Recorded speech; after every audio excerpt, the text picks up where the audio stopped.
नमस्कार दोस्तों, मैं राणा चंदन स्टडी अफेयर्स के यूट्यूब चैनल पे आप सभी का एक बार फिर से स्वागत करता हूं। दोस्तों, बीपीएससी बिहार स्पेशल के तहत जो सीरीज चल रही है उसके तहत हम लोग आज प्राचीन बिहार के इतिहास के दूसरे क्लास में जिन जिन टॉपिक पे चर्चा करेंगे उनमें शामिल है प्राक इतिहास, आर्यकालीन बिहार एवं प्रमुख पुस्तकें। ये वो पुस्तकें हैं जिनसे प्राचीन बिहार और मध्यकालीन बिहार से संबंधित महत्वपूर्ण सूचनाएं मिलती हैं और इन तीनों टॉपिक्स को से संबंधित हम लोग आज 40 इंपॉर्टेंट एमसीक्यू को सॉल्व करेंगे और फिर इन तीनों टॉपिक से संबंधित जितने भी प्रश्न बनते हैं उनको हम लोग व्याख्या के माध्यम से सारे कंसेप्ट को इस तरह क्लियर करेंगे कि एग्जाम में अगर इन टॉपिक से प्रश्न आते हैं तो हम लोग आसानी से उनको सॉल्व करके आएँ। दोस्तों, एक और बात कहना चाहता हूं दोस्तों, अगर हमारा ये वीडियो आपको अच्छा लग रहा है, हमारे वीडियो से अगर आपको थोड़ा सा भी हेल्प मिल रहा हो, आपके लायक लग रहा हो कि ये वीडियो देखने लायक है, तो कृपया इन वीडियो को हमारे चैनल को ज़रूर सब्सक्राइब कर लीजिएगा और साथ ही अपने दोस्तों को शेयर भी कर लीजिएगा। इससे हमें काफ़ी प्रेरणा मिलती है आगे के वीडियो बनाने के लिए। ठीक है, तो अब हम लोग आज के प्रश्न श्रृंखला की शुरुआत करते हैं और पहला प्रश्न लेते हैं। बिहार से प्राप्त सबसे पुराना अवशेष किस युग का है? ऑप्शन है आपके सामने पूर्ण पाषाण युग का, मध्य पाषाण युग का, ताम्र पाषाण युग का, नव पाषाण युग का और ई ऑप्शन हमेशा बीपीएससी में जो पूछे जाते हैं उपरोक्त में से कोई नहीं या उपरोक्त में से एक से अधिक। तो इसका सही उत्तर है दोस्तों ऑप्शन ए यानी पूर्व पाषाण के युग का बिहार में सबसे पुराने अवशेष मिले हैं। ठीक है, अब हम व्याख्या के माध्यम से समझते हैं। पूर्व पाषाण युग, जिन्हें पाषाण का एक दूसरा वर्ड प्रस्तर भी होता है। ठीक है, पाषाण, प्रस्तर, पत्थर, ठीक, ये तीनों शब्द एक ही हैं। तो हम लोग व्याख्या में देखते हैं। बिहार से प्राप्त सबसे पुराना अवशेष आरंभिक पूर्व प्रस्तर युग के हैं यानी पूर्व पाषाण युग के हैं, जो अनुमानतः 1,00,000 ईसा पूर्व काल के हैं। इसके अवशेष मुंगेर के भीम बांध, गया के जेठियाओं से के उत्खनन से प्राप्त हुए हैं। इन अवशेषों में पत्थर की कुल्हाड़ियों के फलक, चाकू, खुरपी के रूप में औजार एवं मृदभांड प्राप्त हुए हैं। तो जो सबसे पुराने अवशेष हैं बिहार में जो प्राप्त हुए हैं वह पूर्व पाषाण युग के हैं और वे लगभग 1,00,000 ईसा पूर्व काल के हैं। 1,00,000 ईसा पूर्व काल के हैं। ठीक है, और जो सामग्रियां उस काल के मिले हैं उनमें क्या है, तो पत्थर की बने, जो कि पाषाण का मतलब ही होता है पत्थर, तो पत्थर की कुल्हाड़ियों के फलक, चाकू, खुरपी और मृदभांड प्राप्त हुए। ठीक है, आगे बढ़ते हैं और अगले प्रश्न को लेते हैं। बिहार से प्राप्त सबसे पुराना अवशेष कब का है? तो पिछले प्रश्न के व्याख्या में हम लोग इसकी चर्चा कर चुके हैं। दोस्तों, मैं बार बार बोलता हूं कि मेरा जो व्याख्या होता है वो जस्ट एक नोट्स की तरह होता है। आप व्याख्या को इत्मीनान से सुनिएगा ना तो उस टॉपिक से बहुत सारे डाउट्स आपके क्लियर होंगे और आगे के प्रश्न को सॉल्व करने में आपको काफ़ी हेल्प मिलेगा। तो दूसरा प्रश्न है, बिहार से प्राप्त सबसे पुराना अवशेष कब का है? ऑप्शन है आपके सामने 10,000 ईसा पूर्व का, 40,000 ईसा पूर्व का, 1,00,000 ईसा पूर्व का, 2,00,000 ईसा पूर्व का और ई ऑप्शन है उपरोक्त में से कोई नहीं, उपरोक्त में से एक से अधिक। तो पिछले प्रश्न के व्याख्या में हम लोग इसकी चर्चा कर चुके हैं। इसका सही उत्तर है दोस्तों ऑप्शन सी यानी 1,00,000 ईसा पूर्व का, यानी ईस्वी प्रारंभ होने से 1,00,000 पहले जो साल है उस समय का ये अवशेष है। तो ईसा पूर्व और ईस्वी, अगर आप लोग कॉम्पिटिटिव एग्जाम दे रहे हैं तो इतना तो मुझे आइडिया है कि आप लोगों को ये पता होगा। ईसा मसीह के जन्म के बाद को ईस्वी कहते हैं और ईसा मसीह के जन्म के पहले के काल को ईसा पूर्व कहते हैं। ठीक है, तीसरा प्रश्न लेते हैं। बिहार से प्राप्त आरंभिक पूर्व प्रस्तर युग के अवशेष कहां से मिले हैं? अब पूर्व प्रस्तर युग से आप कंफ्यूज मत होइएगा, ये वही शब्द है पूर्व पाषाण युग। ठीक, तो बिहार से प्राप्त आरंभिक पूर्व पाषाण युग के अवशेष कहां से मिले हैं, इसकी भी चर्चा हम लोग पहले प्रश्न की व्याख्या में कर चुके हैं। ऑप्शन है आपके सामने, एक सेकंड दोस्तों। मुंगेर से, गया से, ए और बी दोनों जगहों से यानी मुंगेर और गया दोनों से, मुजफ्फरपुर से और ये ऑप्शन है उपरोक्त में से कोई नहीं, उपरोक्त में से एक से अधिक। तो इसका सही उत्तर है दोस्तों ऑप्शन सी यानी ए और बी दोनों यानी मुंगेर और गया दोनों जगहों से ही प्राप्त हुए हैं। और हम लोग देख लेते हैं कि ये पहले प्रश्न के व्याख्या में इसकी चर्चा हम लोगों ने की है। यहाँ पे इसके अवशेष मुंगेर के भीम बांध एवं गया के जेठिया के उत्खनन से प्राप्त हुए हैं। तो आप पहले प्रश्न की व्याख्या अगर अच्छे से समझे होंगे तो ये सारे प्रश्न के सॉल्व उत्तर आप आसानी से दे सकते हैं। तो मुंगेर और गया दोनों जगहों से आरंभिक पूर्व पाषाण युग के अवशेष मिले हैं। ठीक है, अगला प्रश्न, चौथा प्रश्न लेते हैं। बिहार में पूर्व ऐतिहासिक काल के अवशेषों में प्राप्त हुए हैं, क्या प्राप्त हुए हैं? ऑप्शन है आपके सामने, कुल्हाड़ियों का फलक, चाकू, खुरपी, मृदभांड, उपरोक्त में से कोई नहीं या उपरोक्त में से एक से अधिक। तो इसका भी उत्तर पहले प्रश्न के व्याख्या में था और इसका सही उत्तर है दोस्तों ऑप्शन ई, यानी उपरोक्त में से एक से अधिक, यानी कुल्हाड़ियों का फलक भी प्राप्त हुआ है, चाकू भी प्राप्त हुआ है, खुरपी भी प्राप्त हुआ है, ये सब पाषाण के बने हुए थे और साथ में मृदभांड भी प्राप्त हुए हैं। अगला प्रश्न लेते हैं, पांचवा प्रश्न। बिहार के चिरांद जो कि सारण में पड़ता है एवं चेचर जो कि वैशाली में पड़ता है, तो बिहार के चिरांद एवं चेचर से किस युग के अवशेष प्राप्त हुए हैं? ऑप्शन है आपके सामने, पूर्व पाषाण युग के, मध्य पाषाण युग के, पूर्ववर्ती पाषाण युग के, नव पाषाण युग के, उपरोक्त में से कोई नहीं, उपरोक्त में से एक से अधिक। तो इसका सही उत्तर है दोस्तों ऑप्शन डी, यानी नव पाषाण युग के जो अवशेष मिले हैं वो कहां से? बिहार सारण के चिरांद और वैशाली के चेचर जगह से। इन दोनों जगहों से किस युग के अवशेष मिले हैं? तो नव पाषाण युग के। ठीक है, अब व्याख्या में हम लोग चर्चा कर लेते हैं इसकी। नव पाषाण युग, नव पाषाण युग के अवशेष चिरांद जो कि बिहार के सारण जिले में है और चेचर जो कि वैशाली जिले में है से प्राप्त हुए हैं। ताम्र पाषाण युग के बारे में देख लेते हैं। बिहार में ताम्र पाषाण युग के अवशेष चिरांद, चेचर, सोनपुर और मनेर, इन चारों जगहों से प्राप्त हुए। तो नव पाषाण युग के अवशेष कहां से प्राप्त हुए हैं? चिरांद एवं चेचर से जो कि सारण और वैशाली जिलों में पड़ते हैं। और उसके बाद ताम्र पाषाण युग के अवशेष, तो ताम्र पाषाण युग के अवशेष चार जगहों से मिले हैं। एक तो नव पाषाण युग वाले दोनों जगह आ जाएंगे, उसमें शामिल कौन कौन से? तो चिरांद जो कि सारण जिला में है और चेचर जो कि वैशाली जिला में है। उसके अलावा जो दो और जगह ऐड हुए हैं ताम्र पाषाण युग के अवशेष में, उनमें है गया में एक सोनपुर जगह है और पटना के मनेर से। तो नव पाषाण युग के अवशेष बिहार में चिरांद जो कि सारण में है और चेचर वैशाली से प्राप्त हुए हैं और ताम्र पाषाण युग के अवशेष चार जगहों से प्राप्त हुए हैं।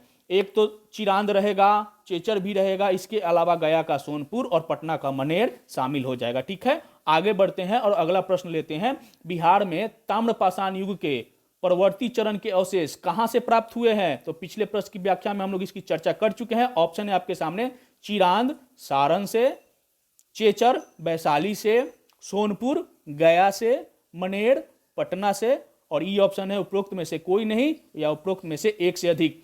तो पिछले प्रश्न की व्याख्या में लोग चर्चा किए हैं, नव पाषाण युग के अवशेष मिले हैं दो जगहों से, सारण के चिरांद से और वैशाली के चेचर से, और ताम्र पाषाण युग के अवशेष चार जगहों से मिले हैं और उपरोक्त सभी ही इसके सही है, यानी सारण के चिरांद, वैशाली के चेचर, गया के सोनपुर और पटना के मनेर, इन चारों जगहों से ताम्र पाषाण युग के अवशेष प्राप्त हुए हैं। ठीक है, आगे बढ़ते हैं। अब हम लोग अगला प्रश्न लेते हैं। हड़प्पा युगीन काले एवं लाल मृदभांड के अवशेष कहां से प्राप्त हुए हैं? यह बिहार से प्रोस्पेक्टिव प्रश्न है, तो आप बिहार को ध्यान में रख के ही प्रश्न को पढ़िएगा। हड़प्पा युगीन काले एवं लाल मृदभांड के अवशेष बिहार में कहां से प्राप्त हुए? ऑप्शन है आपके सामने, सोनपुर के गया के सोनपुर से, सारण के चिरांद से, भागलपुर जिसे ओरियम भी कहा जाता था ओरियम से, और डी ऑप्शन है राजगीर एवं वैशाली से, और ई ऑप्शन है उपरोक्त में से कोई नहीं, उपरोक्त में से एक से अधिक। तो इसका सही उत्तर है दोस्तों हम ऑप्शन ई, यानी उपरोक्त में से एक से अधिक। और अब एक से अधिक है तो कौन कौन से जगह है? तो इन चारों पांचों जगहों से हड़प्पा युगीन काले और लाल मृदभांड प्राप्त हुए हैं। ठीक है, अब हम लोग व्याख्या में देखते हैं। सैंधव युग, जिसे हड़प्पा युग भी कहा जाता है, सैंधव सभ्यता, हड़प्पा कालीन सभ्यता। हड़प्पा युगीन काले एवं लाल मृदभांड के अवशेष गया के सोनपुर, सारण के चिरांद से प्राप्त हुए हैं और इसके अलावा ओरियम जो कि भागलपुर है, राजगीर एवं वैशाली से भी प्राप्त हुए हैं। यहां से मिले प्रमाण कार्बन डेटिंग के अनुसार 1000 से 900 ईसा पूर्व तक के ज्ञात होते हैं। तो इन पांचों जगहों से हड़प्पा युगीन अवशेष प्राप्त हुए हैं। अब हम लोग एक बार रिपीट करते हैं। तो नव पाषाण युगीन अवशेष कहां से मिले हैं बिहार में? तो सारण के चिरांद और वैशाली के चेचर से, और उसके बाद आता है ताम्रपाषाण युग, कहाँ के ताम्रपाषाणी युगीन अवशेष कहाँ से मिले हैं, तो चिरांद, चेचर, सोनपुर जो कि गया जिला में है, और फिर मनेर जो कि पटना में, इन 4 जगहों से प्राप्त होते हैं। और फिर हड़प्पा कालीन काले एवं लाल मृदभांड प्राप्त होते हैं गया के सोनपुर से, सारण के चिरांद से, भागलपुर के ओरियम से, राजगीर एवं वैशाली जगहों से। ठीक है, आगे बढ़ते हैं, अगला प्रश्न लेते हैं। मौर्यकालीन अभिलेख तथा काफी मात्रा में गुप्तकालीन सिक्के एवं आहत सिक्के बिहार में कहां से प्राप्त हुए हैं? ऑप्शन है आपके सामने, लौरिया नंदनगढ़ जो कि चंपारण में है वहां से, लौरिया अरेराज चंपारण से, रामपुरवा चंपारण से, उपरोक्त सभी जगहों से। और ये ऑप्शन है उपरोक्त में से कोई नहीं, उपरोक्त में से एक से अधिक। तो ये जो तीनों जगह है ना, लौरिया नंदनगढ़, लौरिया अरेराज, रामपुरवा, ये तीनों चंपारण में है, और तीनों ही जगहों से मौर्यकालीन अभिलेख और गुप्तकालीन सिक्के एवं आहत सिक्के प्राप्त हुए हैं। तो इसका सही उत्तर होगा ऑप्शन डी। आगे बढ़ते हैं, 9वां प्रश्न लेते हैं। आर्यों द्वारा गंगे घाटी के क्षेत्र में जंगलों को जलाकर एवं काटकर साफ करने की चर्चा किस ब्राह्मण में मिलती है? ऑप्शन है आपके सामने, शतपथ ब्राह्मण में, ऐतरेय ब्राह्मण में, तैतरीय ब्राह्मण में, गोपथ ब्राह्मण में, उपरोक्त में से कोई नहीं, उपरोक्त में से एक से अधिक। तो इसका सही उत्तर है दोस्तों ऑप्शन ए, यानी शतपथ ब्राह्मण से ये घटनाएं उसमें मिलती है कि आर्यों द्वारा गंगे घाटी के क्षेत्र में जंगलों को जलाकर एवं काटकर साफ करने की चर्चा शतपथ ब्राह्मण में मिलती है। व्याख्या में हम लोग देख लेते हैं, तो उसका उत्तर सही होगा। शतपथ ब्राह्मण लगभग 800 ईसा पूर्व में रची गई।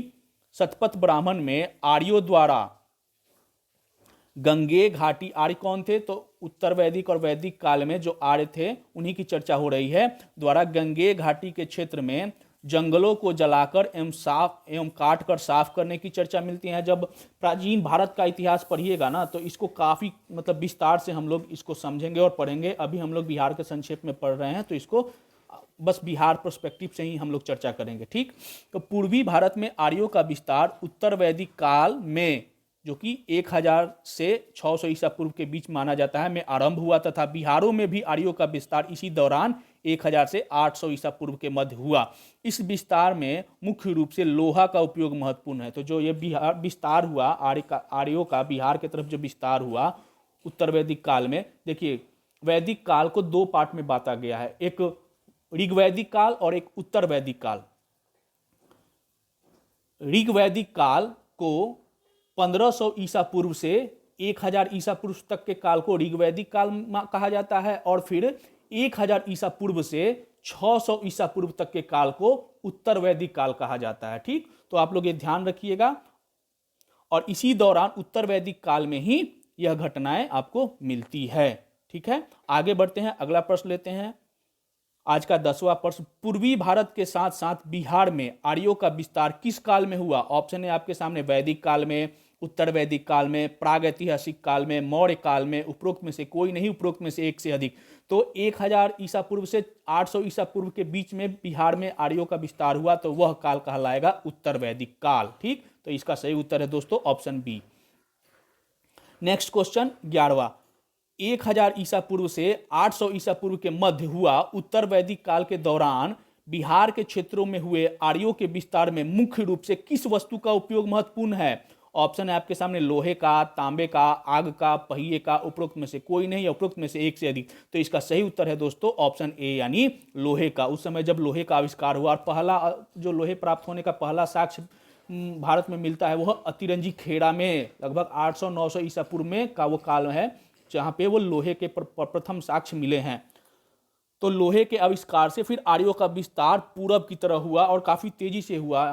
ठीक, तो इसका सही उत्तर है दोस्तों ऑप्शन ए, यानी लोहा। नेक्स्ट क्वेश्चन, किस वेद में बिहार के विदेह राज्य में आर्यों के आगमन तथा निवास का साक्ष्य विवरण मिलता है? ऑप्शन है आपके सामने, ऋग्वेद में, यजुर्वेद में, अथर्ववेद में, सामवेद में, उपरोक्त में से कोई नहीं, उपरोक्त में से एक से अधिक। तो इसका सही उत्तर है दोस्तों ऑप्शन ए, यानी ऑप्शन बी सही उत्तर है, ऋग्वेद, यजुर्वेद। ऑप्शन बी यजुर्वेद इसका सही उत्तर है। यहाँ पे हमने गलती से बी लिख दिया है, यहाँ पे ए लिख दिया है, यहाँ पे बी होगा। ठीक, तो यजुर्वेद में, अब व्याख्या में देखते हैं। यजुर्वेद में बिहार के विदेह राज्य में आर्यों के आगमन तथा निवास का साक्ष्य का विवरण मिलता है। ऋग्वेद में बिहार के लिए कीकट एवं ब्रात्य शब्दों का उल्लेख किया गया है। तो सबसे पहला पॉइंट हुआ कि विदेह राज्य का उल्लेख यजुर्वेद में मिलता है। और फिर बिहार के लिए ऋग्वेद में कीकट एवं ब्रात शब्दों का प्रयोग किया गया है। बिहार के लिए जो शब्द प्रयोग हुए वह कीकट एवं ब्रात। अब अथर्ववेद के एक सूक्त में, जो तीसरा है अथर्ववेद, उसके एक सूक्त में पहली बार मगध का वर्णन मिलता है। हम लोग इसको विस्तार से मगध साम्राज्य या फिर महाजनपद वाले काल में आगे पढ़ेंगे, लेकिन यहाँ पे संक्षेप में देख लेते। इसके लिए वहां व्रात्य शब्द का प्रयोग हुआ है। तो अथर्ववेद में व्रात्य शब्द मगध के लिए प्रयोग हुआ है। वराह पुराण में कीकट को एक अपवित्र प्रदेश माना गया है। कीकट जिसे कि ऋग्वेद में बिहार के लिए शब्द का यूज किया गया है, उसे ही वराह पुराण में कीकट को एक अपवित्र देश माना गया है। कीकट क्षेत्र के शासक प्रेमगंध की चर्चा ऋग्वेद में मिली है। तो जो ऋग्वेद में मिली है बिहार के लिए कीकट शब्द का जो प्रयोग किया गया, उसमें एक शासक की चर्चा है जिसके शासक है, मतलब कीकट क्षेत्र के शासक प्रेमगंध की चर्चा ऋग्वेद में मिली है। इस व्याख्या को आप इत्मीनान से पढ़िए, आगे के प्रश्न यहीं से बनेंगे। नेक्स्ट क्वेश्चन, बिहार सहित पूर्वी भारत में आर्यों का आगमन हुआ था कब? तो ये शायद ये प्रश्न रिपीट हो रहा है, तो हम लोग देख लेते हैं, कोई नहीं। ऋग्वैदिक काल में, महाजनपद काल में, उत्तर वैदिक काल में, बौद्ध काल में, उपरोक्त में से कोई नहीं, उपरोक्त में से एक से अधिक। तो इसका सही उत्तर है दोस्तों उत्तर वैदिक काल में। नेक्स्ट क्वेश्चन, बिहार सहित पूर्वी भारत में आर्यों के विस्तार में सहायक था। ये क्वेश्चन भी शायद हो गया, शायद रिपीट हो गया है, कोई नहीं, रिवाइज कर लेते। व्यापार का विस्तार, लोहे का उपयोग, साम्राज्य विस्तार, कृषि का विस्तार, उपरोक्त में से कोई नहीं, उपरोक्त में से एक से अधिक। तो इसका भी सही उत्तर है दोस्तों ऑप्शन बी, यानी लोहे का उपयोग, और इसकी चर्चा हम लोग पिछले प्रश्न में कर चुके हैं। नेक्स्ट प्रश्न लेते हैं, बिहार के लिए कीकट शब्द किसमें किया गया है? तो ऑप्शन है आपके सामने ऋग्वेद में, यजुर्वेद में, अथर्ववेद में, सामवेद में, उपरोक्त में से कोई नहीं, उपरोक्त में से एक से अधिक। तो कीकट शब्द का प्रयोग किस वेद में किया गया है बिहार के लिए? ऋग्वेद में। ठीक है, पिछले प्रश्न के व्याख्या में हम लोग इसकी चर्चा कर चुके हैं। अथर्ववेद में व्रात शब्द का प्रयोग किस राज्य के लोगों के लिए किया गया है? तो अथर्ववेद में व्रात शब्द का प्रयोग किसके लिए किया गया है? तो मगध के लिए किया गया है। मगध राज्य के लिए अथर्ववेद में व्रात्य शब्द का प्रयोग किया गया। ठीक, अगला प्रश्न लेते हैं, किस पुराण में कीकट को एक अपवित्र प्रदेश माना गया है? ऑप्शन है आपके सामने वायु पुराण, विष्णु पुराण, वराह पुराण, मत्स्य पुराण, उपरोक्त में से कोई नहीं, उपरोक्त में से एक से अधिक। किस पुराण में? तो इसकी चर्चा हम लोग कर चुके हैं और सही उत्तर है दोस्तों ऑप्शन सी, यानी वराह पुराण में कीकट को, जो कि बिहार के प्रदेश को ऋग्वेद में कीकट कहा गया है, इस क्षेत्र को अपवित्र प्रदेश माना गया है। नेक्स्ट क्वेश्चन, कीकट क्षेत्र के किस शासक की चर्चा ऋग्वेद में मिलती है? तो हमने चर्चा की है पिछले प्रश्न के व्याख्या में, और ऑप्शन है आपके सामने उदयीन, विदेह, जनक, प्रेमगंध, उपरोक्त में से कोई नहीं, उपरोक्त में से एक से अधिक। तो सही उत्तर है दोस्तों ऑप्शन डी, यानी प्रेमगंध। तो कीकट प्रदेश के शासक प्रेमगंध की चर्चा ऋग्वेद में मिली है। और कीकट किसके लिए यूज हुआ है? बिहार के लिए। और ब्रात शब्द अथर्ववेद में मगध के लिए यूज हुआ है। ठीक, अगला प्रश्न लेते हैं, गया जिले में असुरों का राज्य होने की चर्चा किस साहित्यिक ग्रंथ में की गई है? गया जिले को असुरों का राज्य कहा गया है, तो यह किस ग्रंथ में कहा गया है? ऑप्शन है आपके सामने महाभारत में, रामायण में, ऋग्वेद में, वायु पुराण में, उपरोक्त में से कोई नहीं, उपरोक्त में से एक से अधिक। तो इसका सही उत्तर है दोस्तों ऑप्शन डी, यानी वायु पुराण में गया को असुरों का राज्य कहा गया है। ठीक, व्याख्या देखते हैं, गया जिले में असुरों का राज्य होने की चर्चा वायु पुराण में की गई है, और बिहार के बक्सर जिले के लिए वाल्मीकि द्वारा रचित रामायण में मलद एवं करुणा शब्द का प्रयोग किया गया है। तो वाल्मीकि रामायण में बक्सर का जो जिला है उसके लिए मलद एवं करुणा शब्द का प्रयोग किया गया है। किसके लिए? तो बक्सर के लिए। किसमें? तो वाल्मीकि रामायण में। नेक्स्ट क्वेश्चन लेते हैं, वाल्मीकि रामायण में बिहार के बक्सर जिले के लिए किस शब्द का प्रयोग किया गया है? ऑप्शन है आपके सामने मलद, करुणा, कीकट, ब्रात्य, उपरोक्त में से कोई नहीं, उपरोक्त में से एक से अधिक। तो इसका सही उत्तर होगा दोस्तों ऑप्शन ई, यानी उपरोक्त में से एक से अधिक। तो अब कौन कौन? मलद और करुणा शब्द का प्रयोग किया गया है बक्सर के लिए वाल्मीकि रामायण में, और कीकट का प्रयोग किया गया है बिहार के लिए ऋग्वेद में, और ब्रात का प्रयोग किया गया है अथर्ववेद में। किसके लिए? मगध के लिए। आगे बढ़ते हैं, अगला प्रश्न लेते हैं, किस ब्राह्मण ग्रंथ में विदेह माधव द्वारा अग्नि का पीछा करने का उल्लेख मिलता है? ऑप्शन है आपके सामने शतपथ ब्राह्मण में, ऐतरेय ब्राह्मण में, तैतरीय ब्राह्मण में, गोपथ ब्राह्मण में, उपरोक्त में से कोई नहीं, उपरोक्त में से एक से अधिक। तो इसका सही उत्तर है दोस्तों ऑप्शन ए यानी शतपथ ब्राह्मण में इसकी चर्चा मिलती है। अब व्याख्या में हम लोग देखते हैं, इससे संबंधित कॉन्सेप्ट को क्लियर करते हैं। शतपथ ब्राह्मण में विदेह माधव द्वारा अपने पुरोहित, पुरोहित कौन थे, गौतम राहुगन के साथ अग्नि का पीछा करते हुए सदा नीरा नदी के तट पर पहुंचने का उल्लेख मिलता है। विदेह माधव द्वारा अग्नि को पीछा करते हुए, एक हाथ में अग्नि और एक हाथ में लोहे की कटार लेकर वो अग्नि का पीछा करते हुए वो कहाँ पहुंचते हैं, सदा नीरा तट पर, सदा नीरा नदी है उसी के तट पर पहुंचते हैं। इसका उल्लेख शतपथ ब्राह्मण में किया गया है और इस सदा नीरा की पहचान बिहार की गंडक नदी से की गई है। सदा नीरा जो वर्तमान गंडक नदी है, इसी को उस समय सदा नीरा की पहचान की गई है। ठीक है, आगे बढ़ते हैं, अगला प्रश्न लेते हैं। शतपथ ब्राह्मण में विदेह माधव द्वारा अग्नि का पीछा करते हुए किस नदी के तट पर पहुंचने का उल्लेख किया गया है? ऑप्शन है आपके सामने, पुरुषनी नदी, विस्तता नदी, विपाशा नदी, सदा नीरा नदी और ई उपरोक्त में से कोई नहीं, उपरोक्त में से एक से अधिक। तो इसका सही उत्तर है दोस्तों ऑप्शन डी यानी सदा नीरा नदी। और पिछले प्रश्न के व्याख्या में हम लोग इसकी चर्चा कर चुके हैं। अगला प्रश्न लेते हैं। सदा नीरा नदी की पहचान बिहार के किस नदी से की गई है? ऑप्शन है आपके सामने, कोसी नदी, गंडक नदी, कर्मनाशा नदी, तुंगभद्रा नदी, उपरोक्त में से कोई नहीं, उपरोक्त में से एक से अधिक। तो उस काल की जो सदा नीरा थी, वर्तमान की गंडक नदी से उसकी पहचान की गई है और इसी समय गंडक नदी तक यानी आर्यों का आगमन होता है।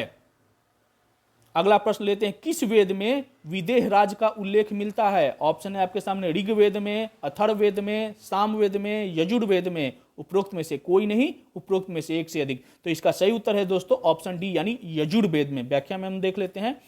यजुर्वेद में विदेह राज का तथा अथर्ववेद में अंग एवं मगध राज का उल्लेख मिलता है और इसकी विस्तार से चर्चा हम लोग आगे महाजनपद काल में करेंगे। तो यजुर्वेद में विदेह राज का उल्लेख मिलता है और अथर्ववेद में अंग और मगध राज का उल्लेख मिलता है। हम लोगों ने पढ़ा भी है पिछले प्रश्न के, अथर्ववेद में मगध के लिए ब्रात शब्द का प्रयोग किया गया। ठीक, तो यही अथर्ववेद में फिर अंग और मगध दोनों राज्यों का उल्लेख मिलता है, मतलब उस राज्य के जो क्षेत्र है उसका उल्लेख मिलता है। आगे बढ़ते हैं। अथर्ववेद में निम्न में से किस राज्य का उल्लेख मिलता है? ऑप्शन है आपके सामने, अंग, मगध, ए और बी दोनों यानी अंग और मगध दोनों, और डी ऑप्शन है विदेह। तो विदेह का तो मिलता है यजुर्वेद में, यजुर्वेद में पिछले प्रश्न के व्याख्या में हम लोग देख चुके हैं, और अंग और मगध का उल्लेख, इन दोनों का ही उल्लेख मिलता है अथर्ववेद में। तो इसका सही उत्तर होगा दोस्तों ऑप्शन सी यानी ए और बी दोनों अथर्ववेद में अंग और मगध राज्य का उल्लेख मिलता है। अगला प्रश्न लेते हैं। अब हम लोग कुछ महत्वपूर्ण पुस्तकें जो कि बिहार पर्सपेक्टिव से काफ़ी महत्वपूर्ण होती है, खासकर हम लोग प्राचीन बिहार के इतिहास से संबंधित कुछ बुक्स की चर्चा पिछले क्लास में कर चुके हैं।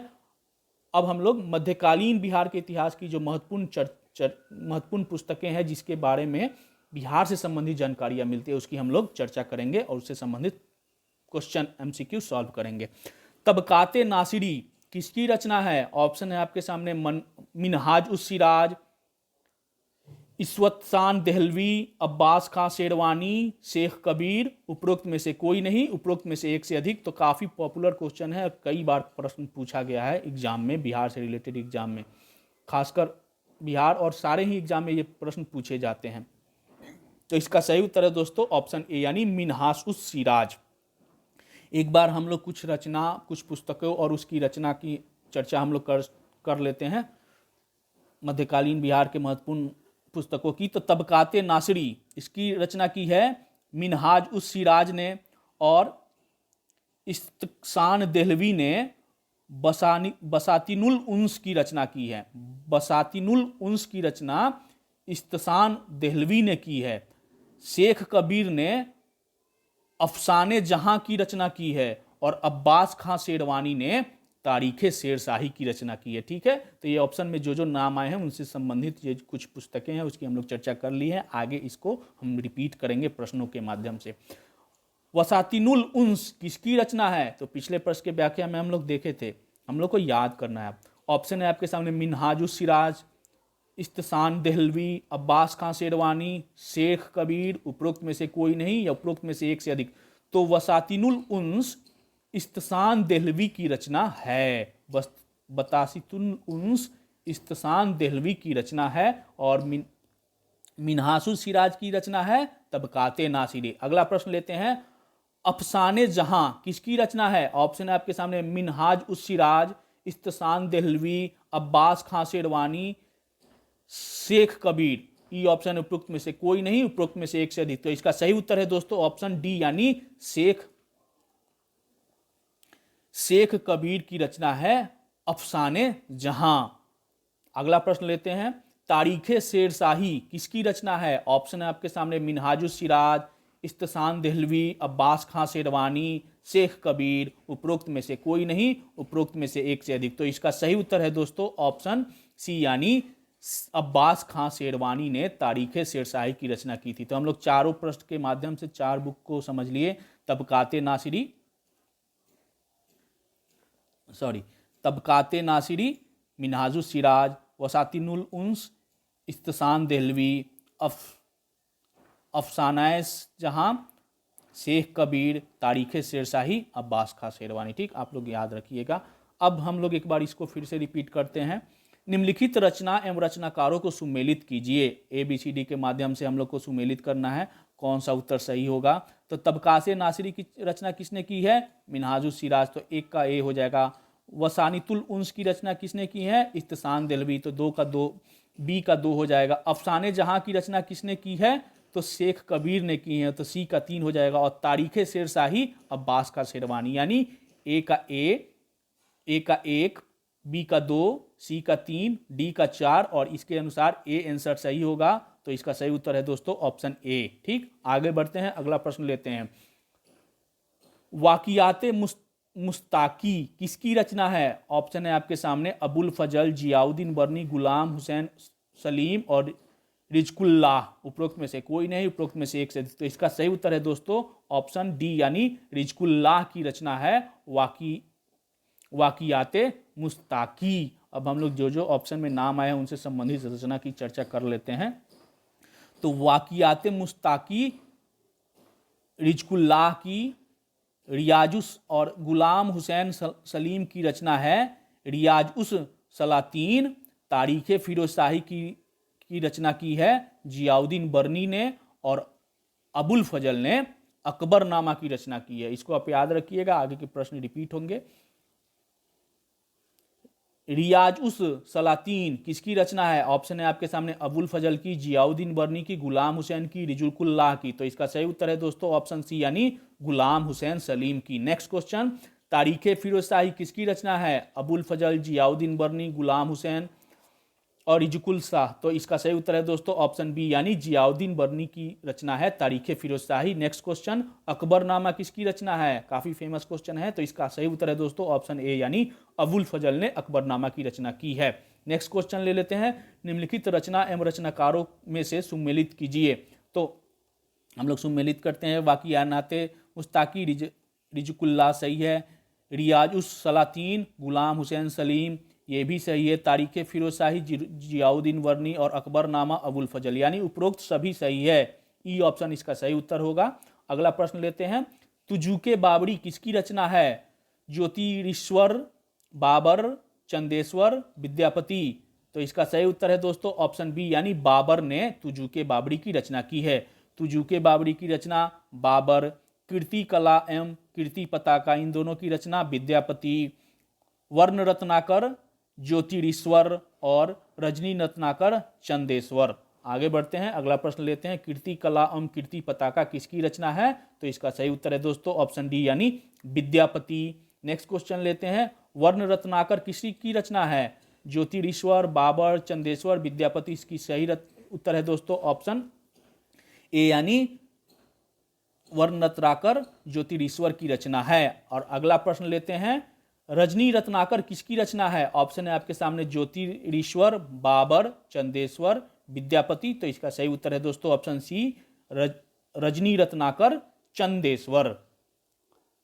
नेक्स्ट और आज का अंतिम प्रश्न, निम्नलिखित में से कौन सुमेलित नहीं है? तुजुके बाबरी बाबर सही है, कीर्ति कला एवं कीर्ति पताका विद्यापति सही है, वर्ण रत्नाकर ज्योतिरीश्वर सही है, रजनी रत्नाकर, चंदेश्वर, सही है। तो इसका सही उत्तर हो जाएगा दोस्तों ऑप्शन ई, यानी उपरोक्त में से एक से अधिक सभी सुमेलित है। ठीक, तो आज के लिए बस इतना ही दोस्तों। 40 क्वेश्चन का एमसीक्यू था। आगे हम लोग अगले क्लास में महाजनपद काल और फिर मगध साम्राज्य करके आगे बढ़ेंगे। आज के लिए बस आज के क्लास को यहीं पे समाप्त करते हैं। अगर आपको हमारा ये वीडियो अच्छा लगे तो चैनल को लाइक, शेयर और सब्सक्राइब जरूर कीजिएगा। धन्यवाद।